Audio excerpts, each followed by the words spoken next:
We're live now. Okay, cool. So, hi everyone. Today our first lecture on climate finance is starting. We already had 4 lectures about climate law in June. So today we're starting our 4 lectures about climate finance. And our first speaker today is Lila Rayna from the World Bank Group. Today we will be speaking about the fundamentals of climate finance. Let me just quickly introduce the experience of Lila. Lila works at the World Bank as environmental economist, and she used to work in delivering of more than $400 million for climate resilient forests in Turkey, with high percentage of climate COP benefits protecting people, managed and led 15+ team to deliver a dialogue series with over 700 key policymakers, think tanks, and private sector. She led carbon accounting, pricing, and financial viability for Central Asian countries. And actually, we met with Lila in Kazakhstan a couple of months ago, and it's an honor for us to have Lila as our speaker today. I think that also Lila will be explaining about the experience during the lecture of her. So please, the floor is yours, Lila. Thanks, Dana. I just switched devices. Can you hear me? Yes, we can hear you. Perfect. So perhaps maybe there was some issues with the World Bank laptop. Okay. So welcome and thank you for the opportunity to introduce you to a very exciting field of climate finance. Next slide. We'll today go a little over, climate finance. What does it mean? The definitions, key trends across the world, who sources climate finance, who uses climate finance, so basic climate finance infrastructure. And then I'll walk you through some examples in practice of projects, especially I've led and in Kazakhstan, so that you feel more familiar with the subject. So next slide. So the fundamentals of climate finance start with its definition. And unfortunately, there's no single official definition of climate finance. But I know that you've been studying and you've been learning a lot about climate change, its targets. So think of it just like any money associated with climate change. That's the fundamental thing. Money flowing into any kind of climate action.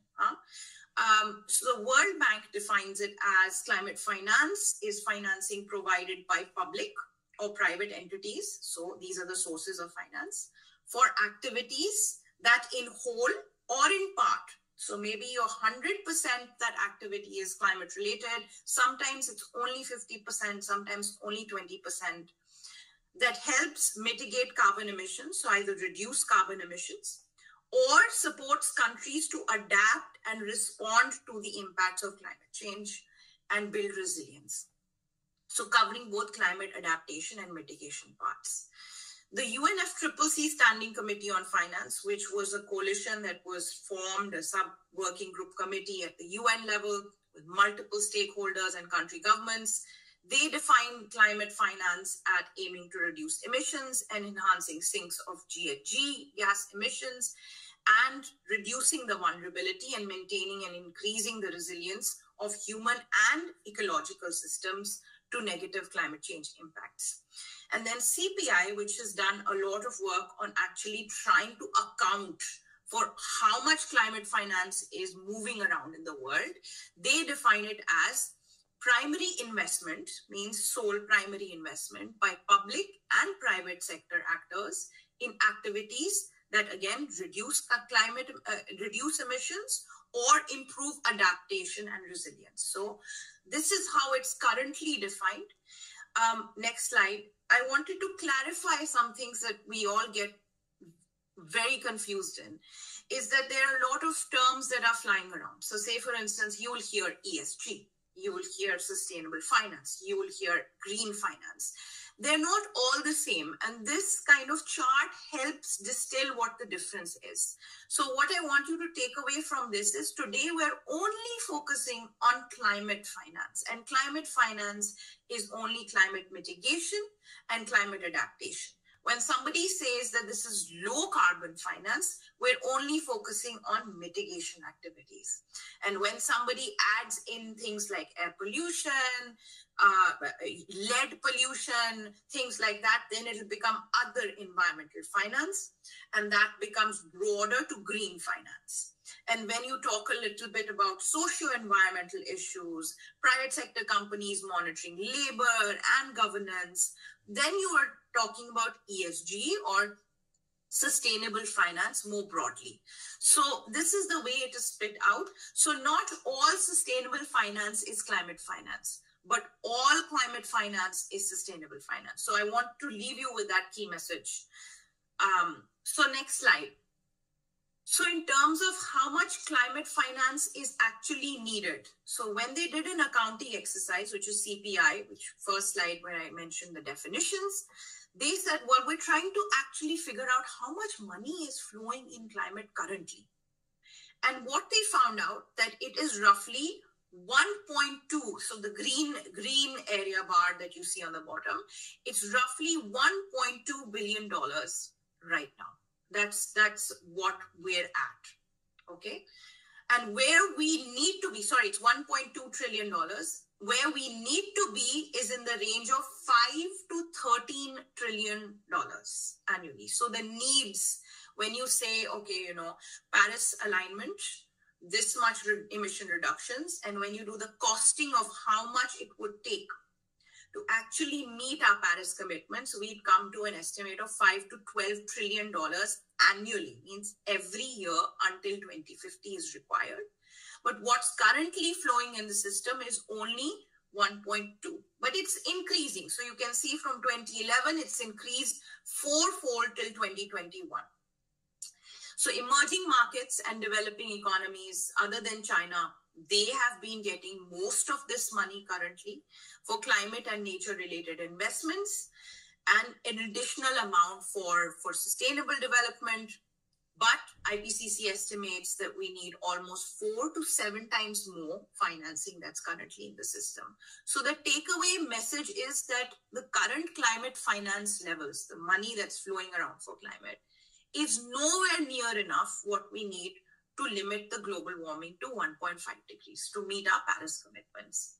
So next slide. Now that same green area bar that you saw, that $1.27 trillion mark, if you break it down to understand where it's coming from, this is what it looks like. This is called the Landscape of Climate Finance. Again, CPI, Climate Policy Initiative, produces this. And what do you see from, what are some of the key takeaways? So on the left-hand side, you will see that these are the sources and intermediaries, means where is the money actually flowing from? Where is it originating from? You can see that mostly a lot of money is in the blue, which is coming from public side. But now it's slowly being balanced by the private sector side. When I started working in this sector way back in 2011, 2010, then you had majority public and less private sector finance. So over years, private sector's contribution is increasing through commercial banks, through households and individuals, through corporations, you know, they issue a green bond, for instance. But most of it originally and still comes from public sector, which is governments, national development finance institutions, you have bilateral public finance institutions, a bit like your Eurasian Bank, and you have multilateral development institutions like the World Bank. So those are all on the left side, yeah? And then you see how the money is moving. So the next is instruments. So how do people use that money to get to the outcome of climate action? Sometimes it will be grants, means they don't need to be paid back. Sometimes they are low-cost project debt, means they are You need to pay back, but at a very, very, very small rate. Means your interest level is really, really concessional.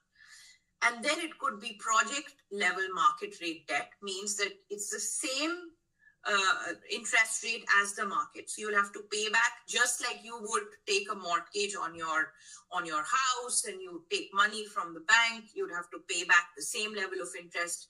So you borrow to do climate change work, and you have to pay back.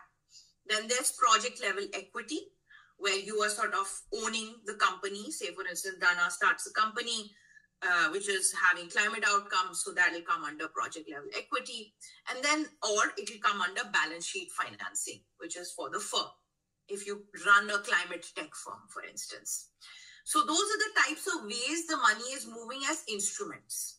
Now, this is the left-hand side of the story, is where the money is coming from and who's using it. And now we're moving into the story of, okay, what is the money actually doing? So on the right-hand side, you have the uses.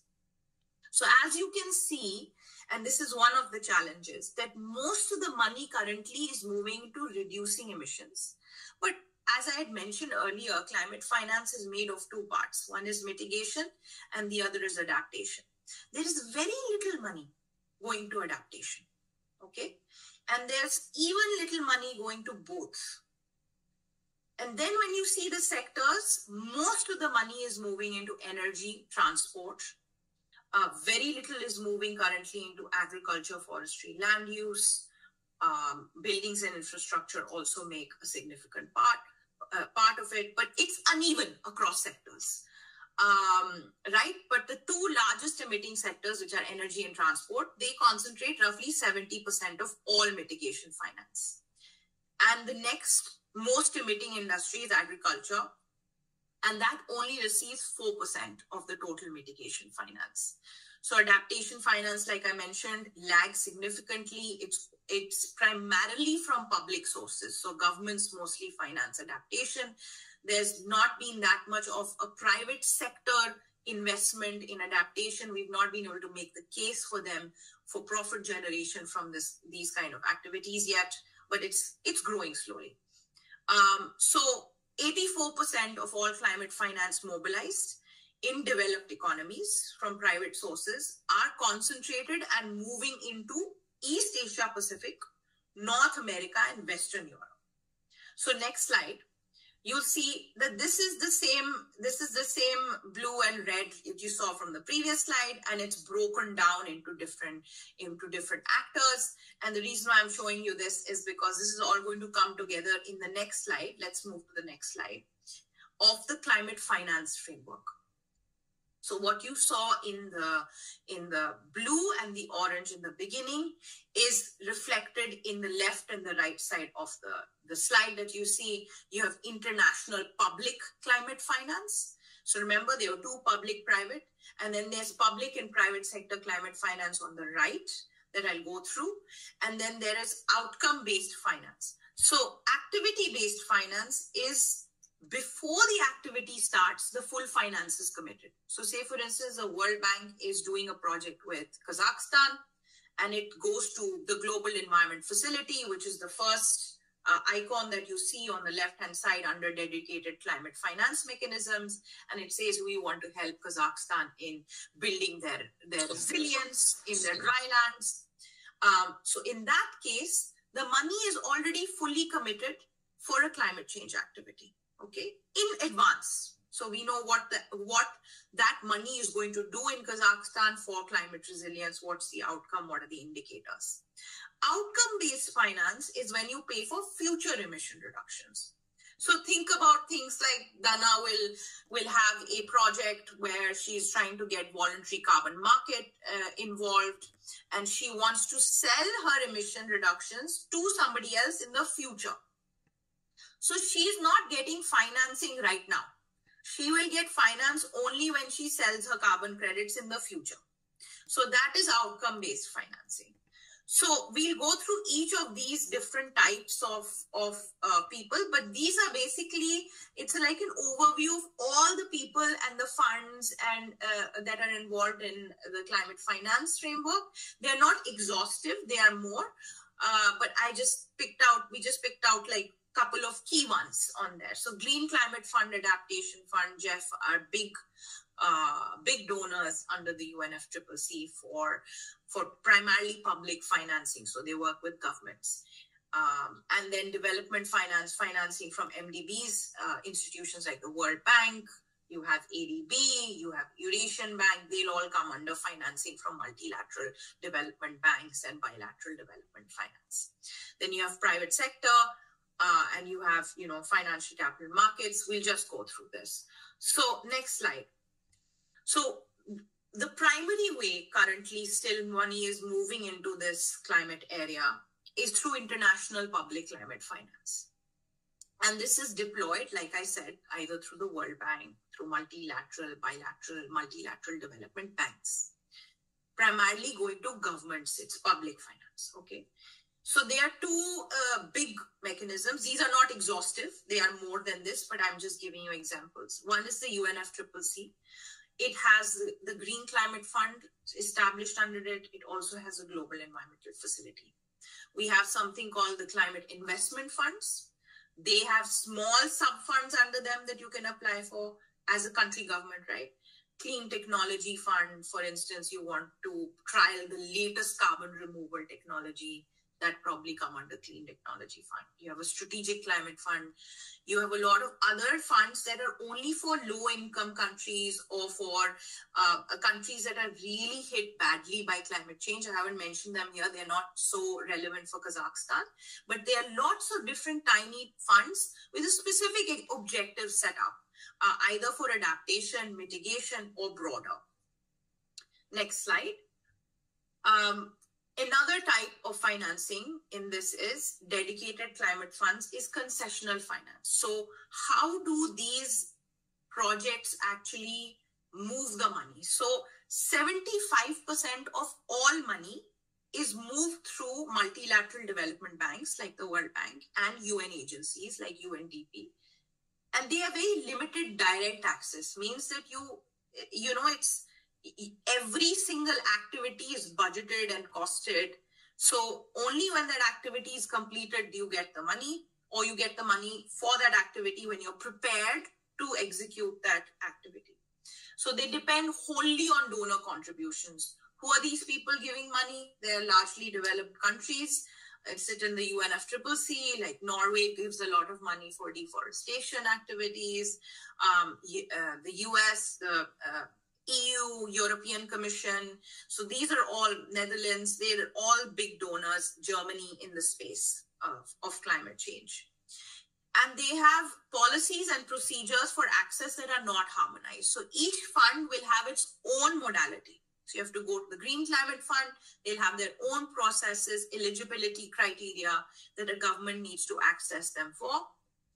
And they'll also have a different mandate, like the Adaptation Fund will only fund adaptation activities.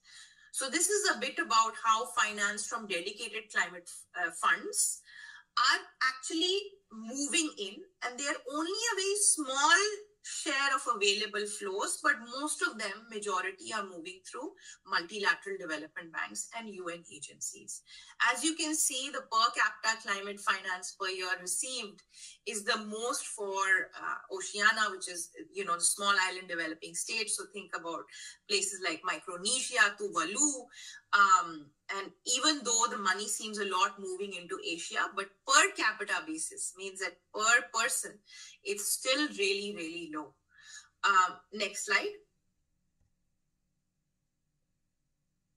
So here we are talking a little bit about MDB and bilateral financing. So even with the expansion of multilateral development banks that we just spoke about and bilateral resources, the contributions will only still meet a very small part of the overall climate need, which is currently it's only meeting 10% of total flows, okay? And those 10% of total flows, as you can see, are primarily coming from the World Bank Group. So the blue bars on the left are the World Bank Group. And then you add on a little bit from all the other different agencies. You have the African Development Bank, you have the European Investment Bank, you have the ADB, they all account. But as you can see from left to right, they're increasing significantly. But overall picture, they're still very small part of the bigger picture where private sector has now started stepping up on climate finance. We'll come to that. But this is only 10% of total flows. The trends in bilateral climate related development finance, if you see on the right, they are primarily, this is a bit like saying, okay, I wanted to explain this concept a little bit, because not all climate finance that's moving is 100% really related to climate. So if I do a forestry project, then if it is the only reason I'm doing the forestry project is because, you know, there's climate change impacts on forests, the fires will increase, I want to build the resilience of forests, then it will be majority 100% of the money moving into climate finance. So that's like 100%. But let's say I'm doing an education project with the Kazakhstan government, okay? And then in that entire project, we're putting up schools, we're putting up curricula, we're training teachers, but there's a very, very tiny part of the project that's actually climate related, okay? And that's, say for instance, you're introducing a climate change school, okay? So climate change school or a climate change course in the school curriculum, that's a very tiny part of the entire financing loan that you're taking for education. So in that case, you're only contributing 10% climate finance. So when you add up all the different projects in a bank, they'll all come together to a certain amount. And that amount is the right-hand side, the one in the green that you see, the trend, okay? So that means 27% or 30% of their entire financing as a bank, multilateral development bank, is moving towards climate outcomes or activities. Okay, so not all activities in a particular project may be climate. That's just a point to remember. So we're only tracking the actual money moving into an actual climate finance activity. Next slide. Now we come to the other part of the trends, which are on the private sector finance side. And they have actually been increasing. But the actual flows remain limited. So currently it's 45% of total flows. When I started working and I was at CPI, they were roughly around 20, 15. Part of this is actually also accounting, because we get better every year with trying to figure out how do we figure out, okay, which private sector finance is actually climate finance, right? But you've seen this because you've seen the huge interest in climate tech in the, you know, lately, a lot of startups getting funding. So there's a lot of interest from investors now to put money into climate solutions. And that might be one of the reasons why we're seeing increased annual flows from private sector investors. Their majority coming from private investors, if you see on the right. Little from households, SOEs are even little. And they're very, very tiny ones coming from non-governmental NGOs, which, you know, accumulate into some bigger numbers when you take them at a larger scale. That was calculated by McKinsey. And majority of the climate finance is driven, for private sector, is driven by corporates, so companies or commercial finance institutions, think like a Citibank, or a big private sector bank in your country. Adaptation and nature solutions are hugely underfinanced. And this is the point that I was making earlier, that there's not much interest currently seen from private sector in adaptation related activities. Next slide. But in the capital markets, global sustainable finance markets, they are growing fast. Their contributions to emerging markets remain low, but they're increasing. So there's, as you can see on the right, the market for sustainable finance has grown rapidly. So now you have almost around $250 billion moving into sustainability-linked debt instruments like a sustainability-linked bond, a sustainability-linked loan, a green bond. I'll give you an example. If Gazprom tomorrow says they want to do a green bond, they'll issue a green bond for $150 million in the capital market in Kazakhstan, and they say, okay, you know, we want to tag the proceeds means whatever 10 million proceeds dollars you'll get from that bond, to only a particular project that Gazprom will execute internally in planting trees, actual trees in RLC basin. That's an example of a green bond. I'm just giving you a hypothetical to make it more real for you. So the other issue here is also that there's a risk of greenwashing, because none of these things have a mandatory second or third party verification. They're still majorly more voluntary. There are not many standards that are across the entire private sector. And there's no greenium, means that there's no price premium you're getting extra to do a climate-related loan or activity from a private sector point of view. Next slide. And lastly, coming to, again, some more on the public finance side. This is strengthening domestic public investment, environment, and leveraging domestic resource mobilization. That will be critical to catalyze private sector finance. 60% of the investment needs in developing countries are expected to be met through domestic resource mobilization. So we are still in a world where majority money for climate finance, we will need to go to public sector entities, means governments, etc. That's 60%. How do governments account for their how much money they're spending on climate-related activities? They'll do something called a climate budget tagging system. And that will help us tell, how much money is in the government Ministry of Finance budget that's moving into climate finance. Estimates show it's roughly 134 billion per year, half of which was only in 21 developing countries. So it's fairly concentrated. So very few countries have budget tagging systems in place. I work with Kyrgyzstan very closely in the region to set that up. I believe Kazakhstan has just started working in the Ministry of Finance and AIFC on a budget tagging system. So you will get more information on this in your country in the coming years of how much money your own government is spending on this. But most of the climate finance in the public sector area, there's governments also, there's state-owned enterprises, is moving through national development finance institutions. So China has a development bank, for instance. Brazil has a development bank of its own. India has NABARD for adaptation finance. I'm thinking of what's the equivalent, I guess AIFC and their banking, new kind of banks in the country, maybe, or national development finance institutions. But any national bank, state-owned bank, is also public sector finance. Moving forward, next slide. So, like I had said, there are two different types of financing. All the public sector type of financing is mostly activity-based finance, and that refers to finance made available upfront for project implementation.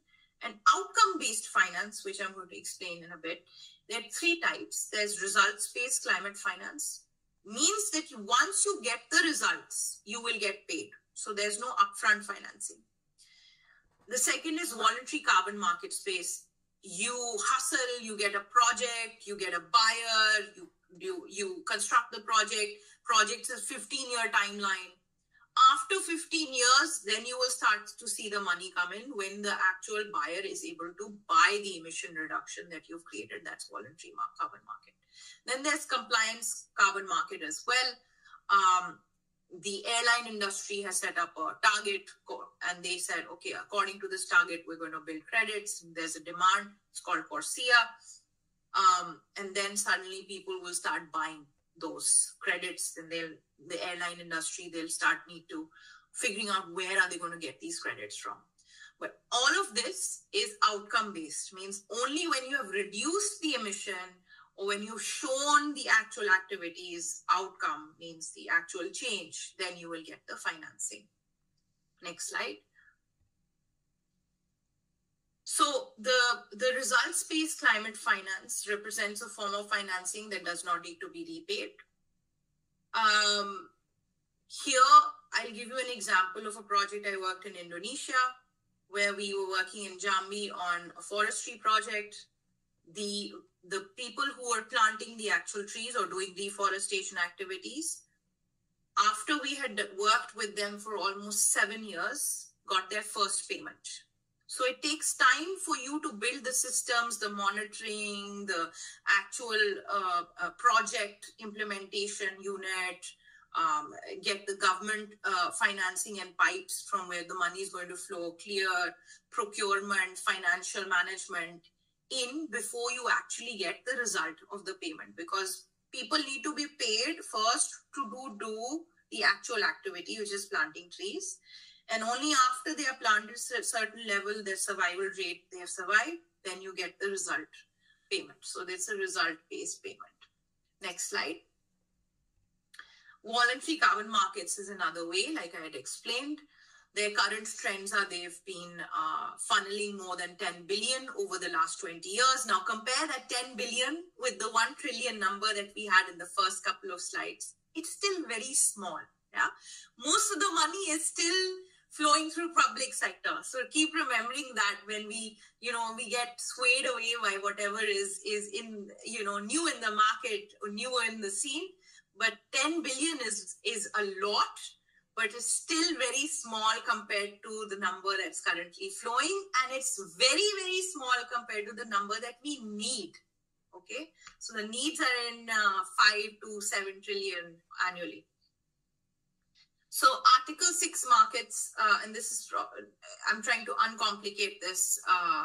This is all negotiated under the UNFCCC. So the UN has these climate change conferences every year, and they try to set up the rules of the game. Means that they try to set up, okay, who's going to get this credit? How does this credit get substantiated as a credit? Who can get paid? How much will be the price? So discussions like this happen at a global level as well as in smaller groups like the Voluntary Carbon Market Initiative. And they collectively voluntary. So there's no standard for this. There's no sort of mandatory requirement. They do it on their own will. Companies will say, like Microsoft will say, I need to reduce 10% by emissions by 2030. That's a voluntary commitment. Then they start buying credits. So they have to go to a country like Indonesia or Kazakhstan and say, okay, where are you guys reducing emissions? We would like to buy your credits. So this alone, this kind of market mechanism is expected to save the Paris Agreement parties, which is the governments, over around 300 billion per year by 2030, because it can help implement their NDC costs much, much faster. So this is transparent, trustworthy, and robust carbon markets. They have the potential to accelerate climate action, but we have to ensure that they are transparent, trustworthy, and robust. So there are lots of work that needs to be done on the standardization and the verification of these kind of emission reductions. Next slide. And so the end one of the key messages that I want you to leave with is that after seeing all the trends and understanding where the what climate finance is, where the money is coming from, who are the different actors, that we all have to be more creative to leverage more with less. The reason I'm saying that is that the current flows of climate finance, like I said in the first slide, they're only around 16 to 25% of total need. So you're getting $1 when you need to be getting $4. Okay. So we need to be creative that $1 can get $4. And the way you do it is that you primarily, one of the ways you can do it is that you leverage additional finance from private sector. So it's very important for even governments, climate investment funds, bilateral finance donors, to now look at how do we create $3 extra from the $1 we are planning. If we're putting something in the government budget, can it be used as a fiscal incentive to get more money from private sector? Can we put in, I don't know, VAT exemptions for electric cars so that there's more electric car manufacturers in the country, and that can get in more investment for electric car manufacturers or electric vehicles or electric scooters. And as a result, you're able to magnify that $1 investment that you've made initially from public sector to get in more private sector investment. That's one of the examples. So private sector can contribute $3.5 trillion of annual financing globally between 2022 and 2050. So it can be done. Commercial banks can provide an additional 2 to 2.6. Asset managers, private equity and venture capital funds could provide roughly $1.5 trillion. So it's important that private sector is engaged. Private sector has the potential to contribute significant capital, but we need to do the hard work of building the innovative approaches and strategic use of whatever funds we currently have, blend them or make them de-risk platforms so that we can do more with less. Next slide. And even though the needs seem a lot, I just wanted to put the needs in some context. Means that you're like, oh my God, how are these trillions of dollars annually? There's no way. This seems like too big of a number. So I want to put it into context because actually we spend, what you see is the needs is in the green. Those are the current global climate finance flows. And the needs are in the bottom, which are 8.6. But we in 2020 alone globally spent $11.7 trillion just governments for COVID-19 emergency measures. So it can be done, right? That amount of money is there. If the will is there, it can be mobilized. Fossil fuel subsidies, okay, which are actually subsidizing one of the biggest generators of emissions in the world, are $7 trillion. So if we are able to only reprioritize fossil fuel subsidies alone, we can possibly meet our annual commitment of finance needs. Public expenditure in military defense is 2.2 trillion in 2022. I think it'll probably go higher up this year because we've been experiencing, a very war and crisis in the world. So just wanted to give you some context that it can be done. It's possible to mobilize all this money and do more with less at the same time. So I'll stop here in terms of just broad trends. And now we're going to move into tangible examples. Is that okay? Dana? Or do you want to stop for like 5-minute questions here? No, we don't have some specific questions about the slides that you were presenting. I think we can go to the next slides and then the Q&A will be then. Yeah.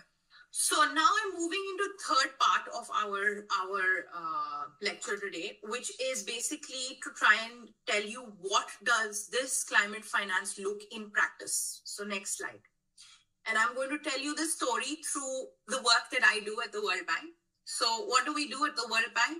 Remember that multilateral development banks are 75% of all climate public finance flows. So we are still the entity that's doing most of the climate finance work in the world from a public sector point of view.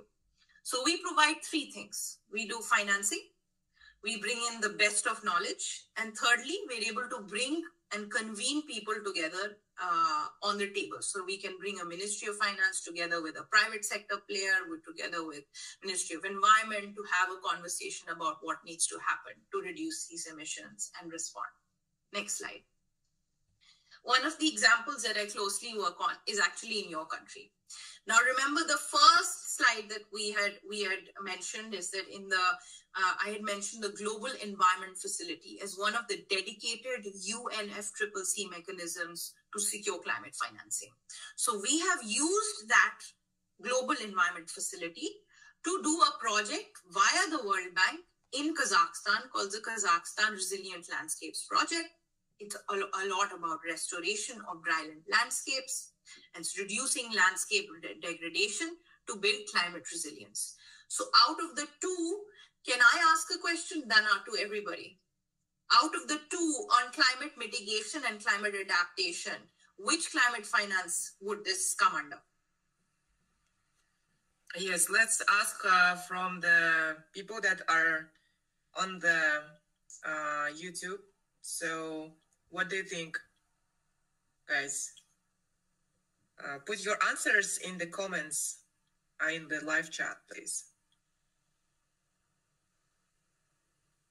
We have some delay between the call and the streaming, so that's why maybe there will not be so quick, but Yes, there is a delay. So sorry about that.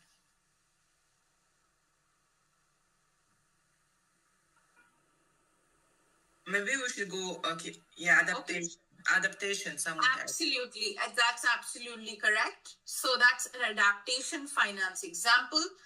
But interestingly, in this project, we have both adaptation and mitigation. And the reason is because the picture that you see on the bottom most, that is one of the state-owned enterprises, the forestry enterprises we work with, and the Forestry and Wildlife Committee, which is putting unrecorded forests into the forest classification of the country. What that does is that it protects a carbon sink. Means that you have standing forests somewhere that are not in the 5% of land cover that Kazakhstan officially recognizes as forests. So as a result of that protecting carbon sink, you have some carbon benefits. So you're avoiding emission reductions by ensuring that they're protected as forests. That's number one. Number two is we also do afforestation. So we've done afforestation of almost 3,000 hectares in the drylands. So that in Kizlorda. So this also accounts for mitigation. So part of the project is mitigation, part of the project is adaptation, but rightly you pointed out that this is primarily an adaptation finance project. The codes on the screen will help you guide through project document details in case you want to learn more about what the actual project does. They're all public.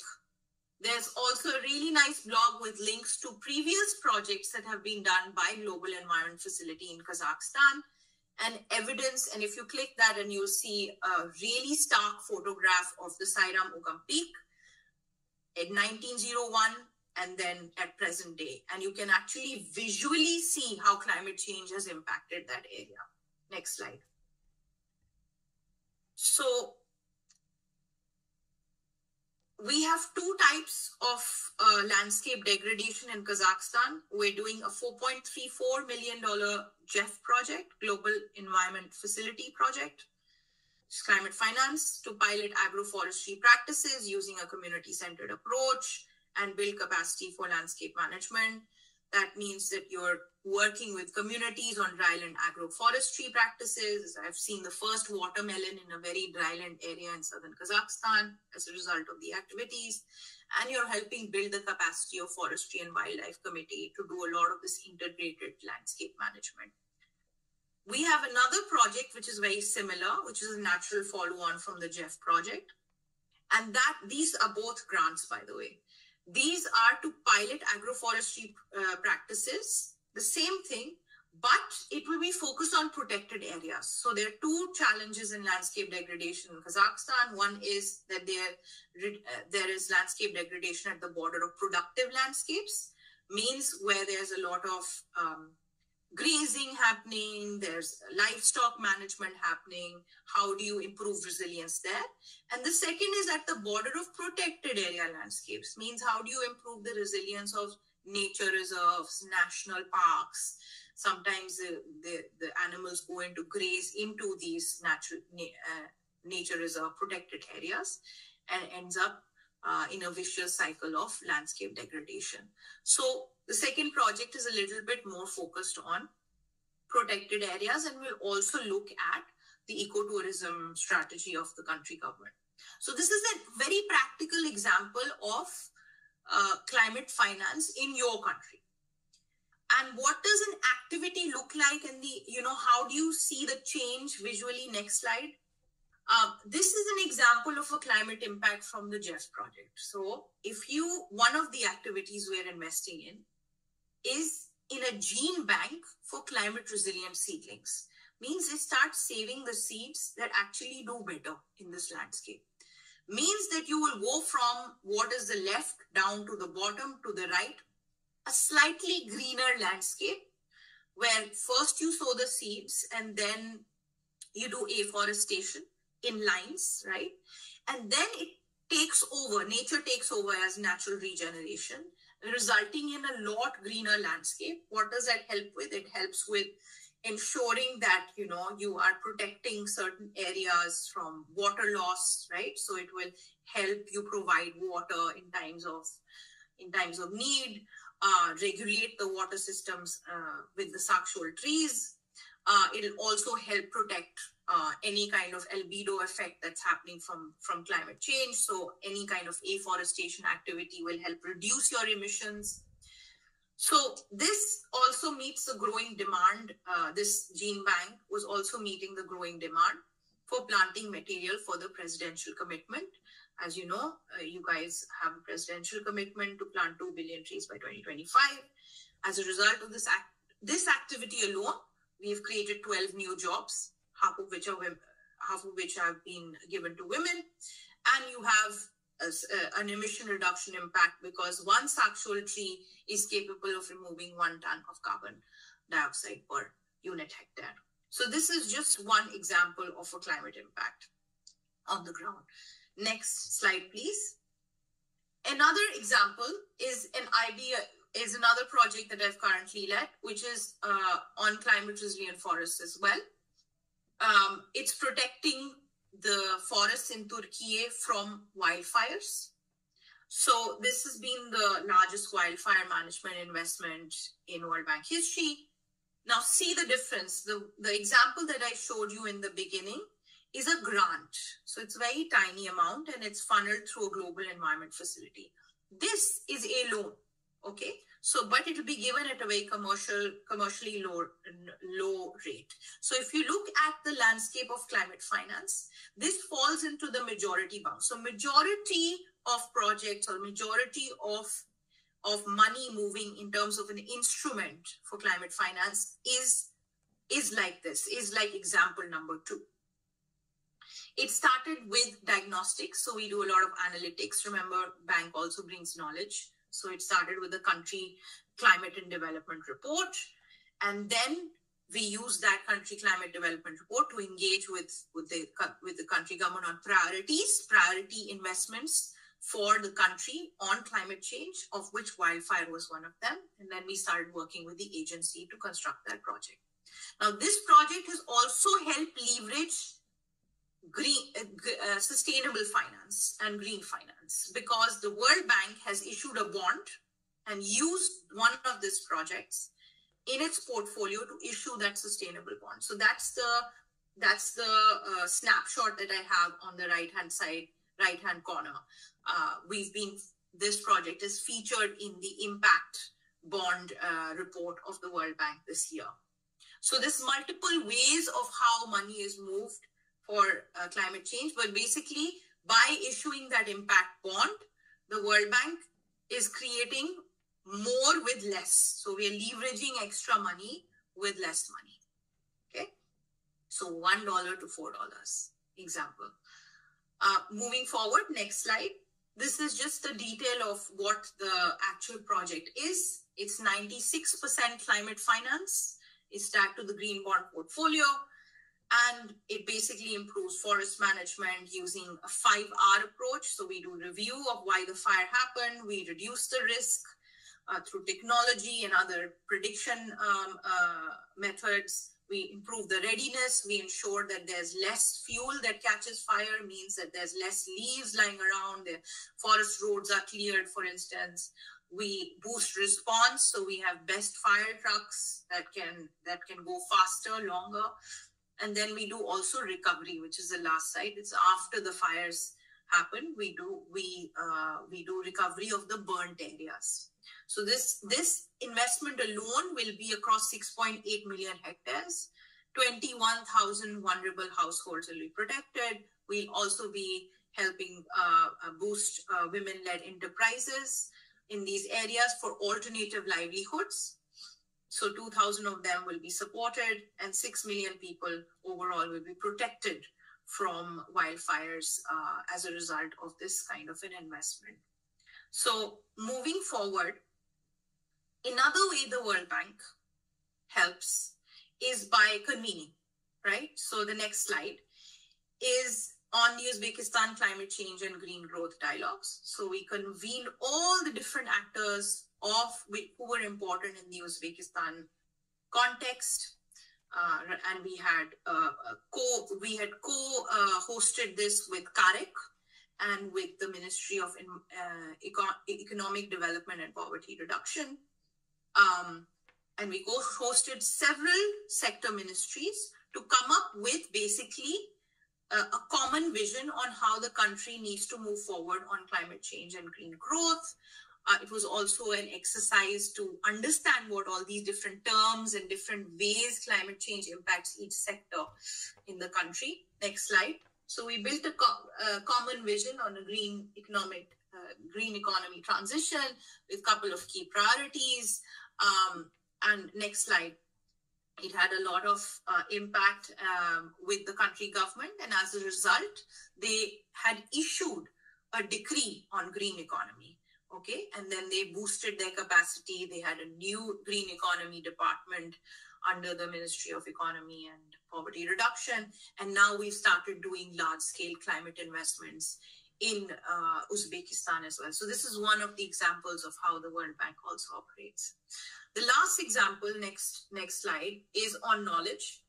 So we bring in new ideas, we bring in new products. This is one innovative one that we have worked with the Global Environment Facility on, which is called the Rhino Bond, where you get paid. The nature reserves in South Africa will get paid some money from a bond that's issued to private sector, only if they are able to ensure that the population of rhinos doesn't fall below 30%, or in a way, you are increasing the population growth of rhinos by 70%. So this is one of the innovative ways where we're leveraging more with less. So I've covered finance, I've covered convening power, and I've covered knowledge. So those are the three ways that we help in the climate finance space as the World Bank. Next slide. I'll close a little bit with my journey so far.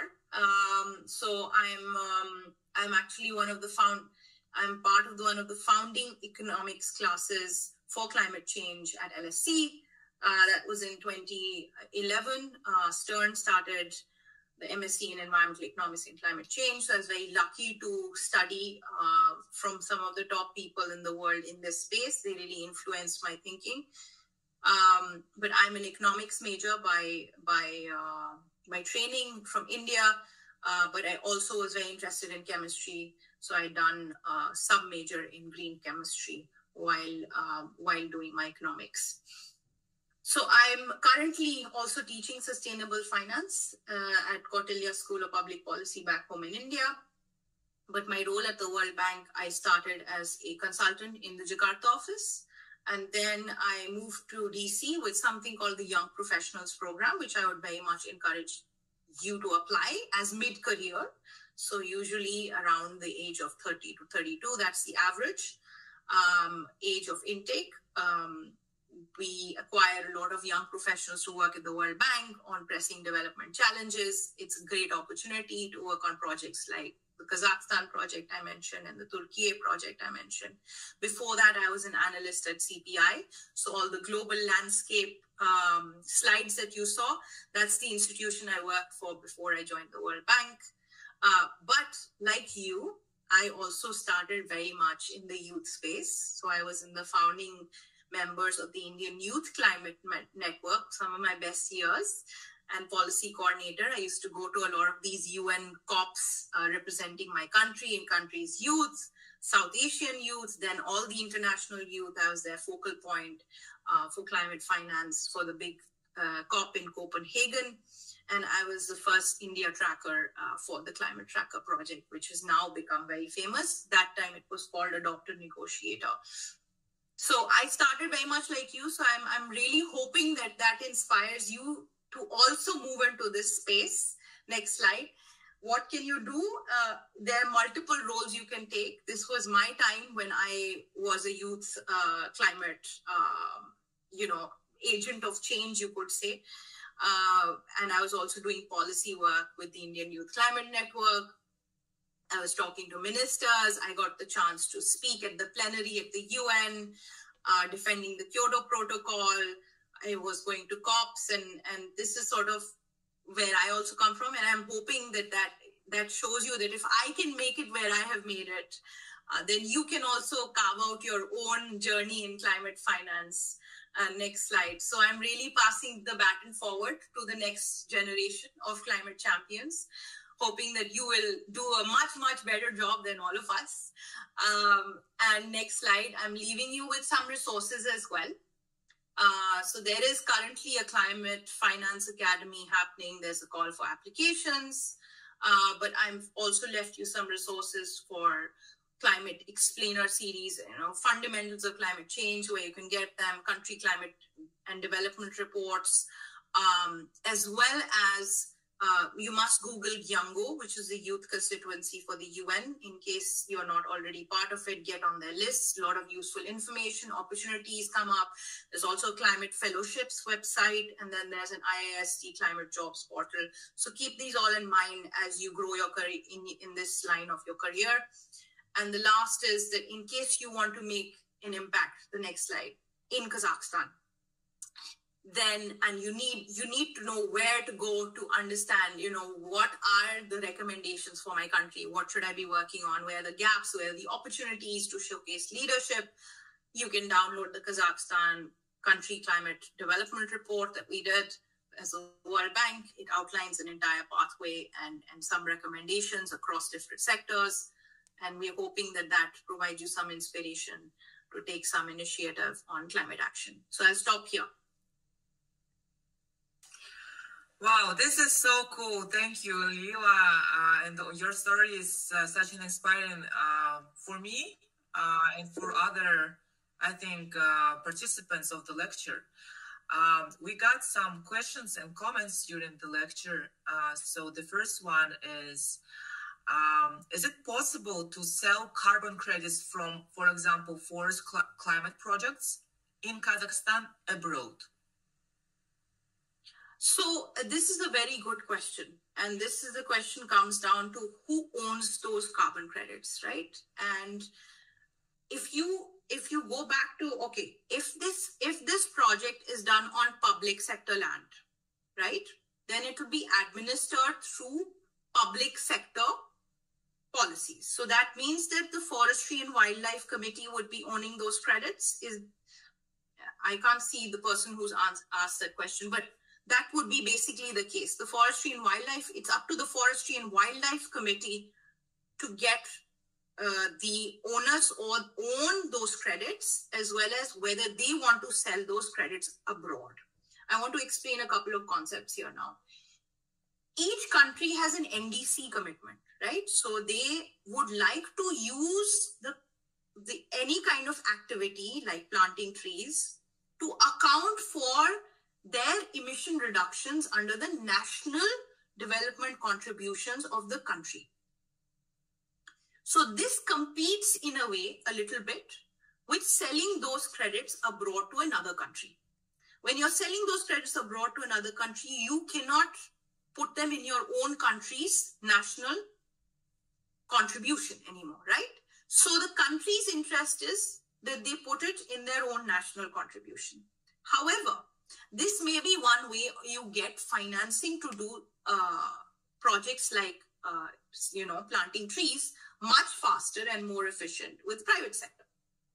So in the private sector lands, right? So if a land is not regulated by the government, at that stage, there is some room that you can sell some carbon credits.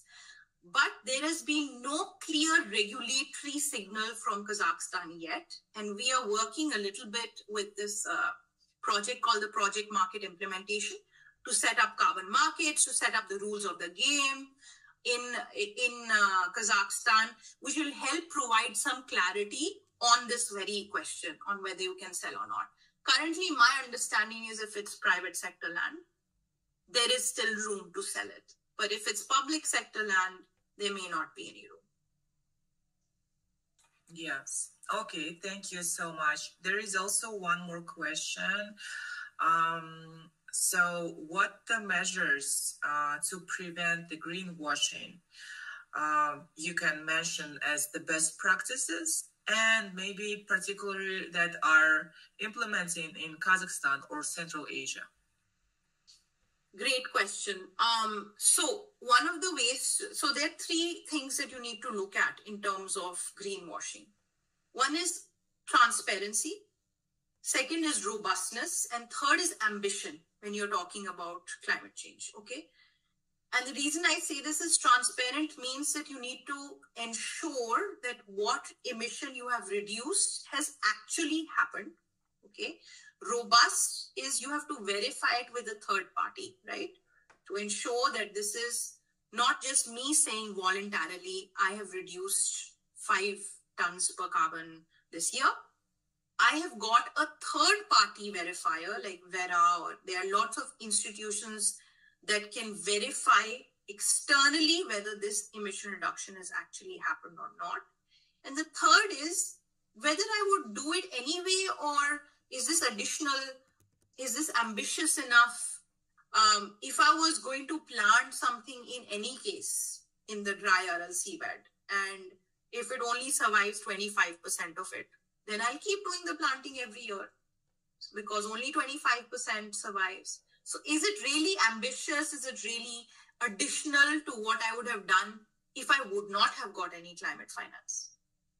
And that helps ensure whether you can really say that this is legitimate, trusted emission reductions. What can you do? What we do at the World Bank is that we ensure that all our projects have monitoring frameworks, right?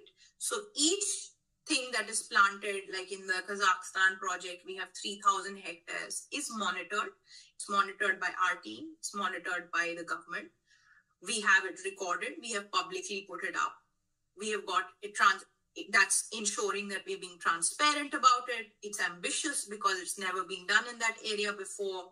It's the first watermelon in that area, first agroforestry practice in that dryland area. And it's also ambitious because it's really large scale. So we are doing 3,000 hectares at one go in just a span of 1 or 2 years. So that's some of the ways that you can prevent greenwash. Another way is that there should be a policy signal, right? So somebody in the government needs to come up with a standard on this is what is the minimum standard for this emission reduction. If you do not meet this, we don't consider it credible. Okay. And for that, there are multiple ways to do that. But in Kazakhstan, my understanding is that you have just come up with something called a green taxonomy. Green taxonomy is one of those ways where you have a policy instrument defining what is green. So it's making it transparent. It's making it evidence-based. It's linking it to best available technology, criteria in it, and saying, okay, on this basis, we can confidently say that these activities are green, or they are carbon neutral, or they are, climate action related. And the private sector can now start investing in this area confidently, knowing that they're using these standards defined in the green taxonomy. So the green taxonomy is another way, you could say, where you are building a little bit credibility in the market and transparency on what is green. Despite that, there will be a little bit of greenwash. This I've come across in my lectures when I've been teaching sustainable finance. It's hard to avoid 100% greenwash. Very hard to avoid.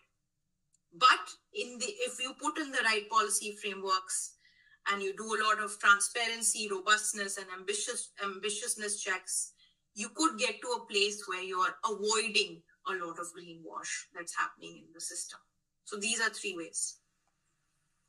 Thank you so much. We also, I think, in order to not to take a lot of time from your side, there is 2 more questions, and they're different ones. So first is, what do you know about the water stress in Central Asia, mostly Kazakhstan? I think it's a big climatic problem now. So what do you think about that, just in terms of the climate finance also? Great question. I think there was a water forum that was held in Singapore recently, and they also brought it up. I think I'll answer this personally because I don't work in the water team at the bank. But there is a huge water stress. It's, you've had one of the biggest environmental disasters in the region, with the Aral Sea Basin drying up. So it is a huge issue. There's no doubt about it. What you do about it is there are multiple regional, that's why you have a regional diplomacy initiative for water. You have, planting trees, getting the ecosystem back the way it was is one way of intervening. We have some water projects that might be coming up with the World Bank that are looking at this issue in great detail, that are focusing just on reducing water stress. But recently we've produced an adaptation policy note in which it is highlighted as one of the key recommendations. You can see that I think we published it. If we've not, then I'll put it up when it's published. I'll send it to Dana. One of the key recommendations is in the water stress and water sector. And we're trying to engage the government in dialogue to ensure that they put it in the adaptation plan. So another way moving forward is that government having a robust adaptation plan for the country, a national adaptation plan, reflecting what they will be doing on water would be a good step forward. Thank you. And one more question.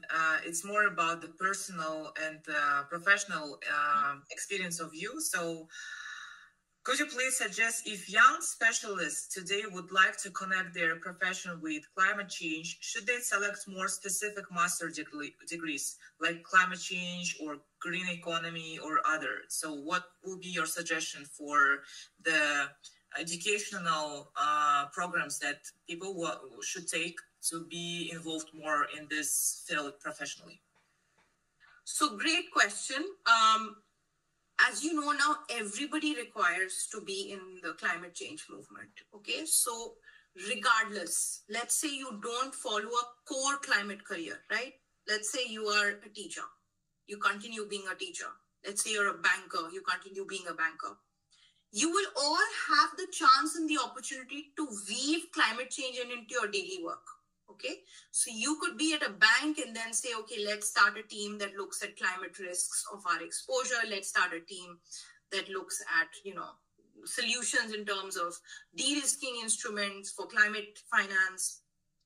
You could be a teacher and say, let's start a new module on climate change. You could be a transport engineer and say, okay, can I design this bridge a little bit differently if I take climate change into my model, into my normal model that I model out to calculate how the bridge should be designed.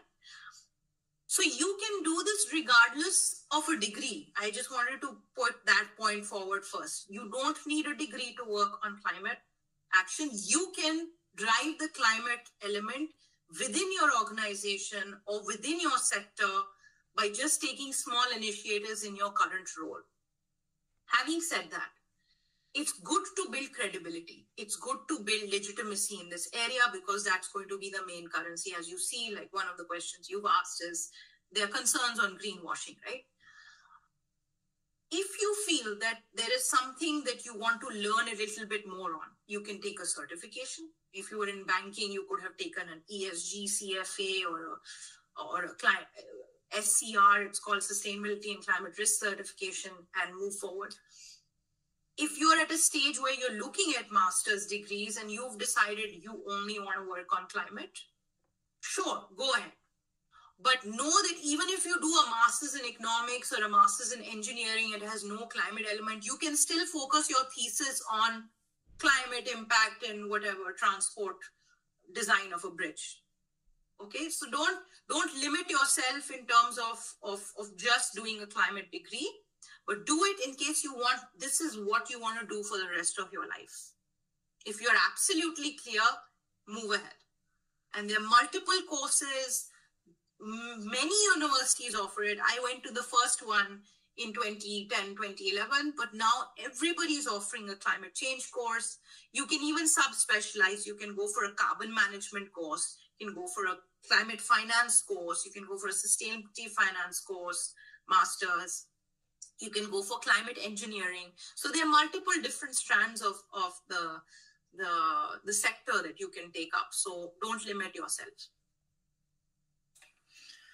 That's inspiring. Yes, I think that it's a key point about the professional development of any who wants to be involved in the climate agenda. It's possible just to start maybe from the basics of the knowledge, and then everyone can be somehow working in this field.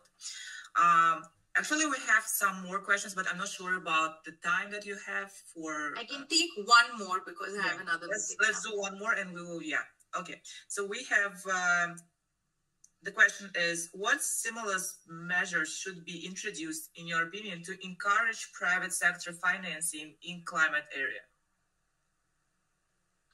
Okay, great question. I mean, we're trying to answer this as well, but I can give you some examples from work that we've done or I've done personally as well.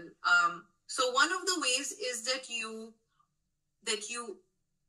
bring in a fiscal incentive. So if a government is investing some money, they say, okay, where do we put the money in so that we only need to put the money in once and then private sector can put it in later, right? So a good example of a fiscal incentive is tax, or you can either use carbon tax strategically, right? So you tax the coal producers. In India, they tax the coal producers. They move the money into a National Renewable Energy Development Fund.